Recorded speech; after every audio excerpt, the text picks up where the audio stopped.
Deanna Darden Carroll comforts families affected by sexual abuse daily. She can't help but apply what she has learned to her personal life. I'm telling you, I parent differently because of this job. These mugshots show some of the people who work in local schools arrested and charged with sex crimes against children. I think a big misconception when it comes to teachers and coaches and school staff is that if they are an employee of a school, they must be safe.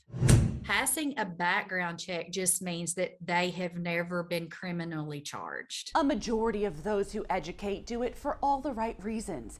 But she says you must educate your child about the silent epidemic. I didn't want to tell my 5 or 6 or 7 year old that there are people in the world that can hurt them. But the reality is that there are those people, and it's my job to keep him safe. For young children, the Advocacy Center says education starts early by teaching them to use proper terminology for their body parts. If a child discloses abuse but uses a cute nickname, the admission may be missed by someone who doesn't understand what the child is saying. Empower your children to speak up. It's so important for children to be given permission to tell an adult no, that if it doesn't feel okay to them, that they don't have to do it. Which is why forcing your children to show affection towards an adult is not recommended. Forcing a child to give hugs or give kisses to somebody, that creates confusion for them. 1 in 4 girls and 1 in 7 boys will be sexually abused by age 18. The numbers are probably even greater because children's sexual abuse is one of the most underreported crimes. Another misconception is that my child will tell me, I'll know, I'll be able to figure it out.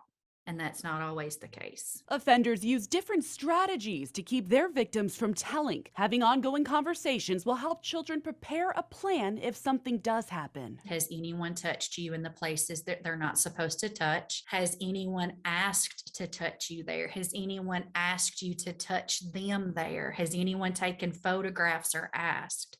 And then go through what would happen? What would you do if someone did ask you that? Always enforce you are there to support them. You let them know it will never, ever be their fault. I will believe you, and it doesn't matter who the person is.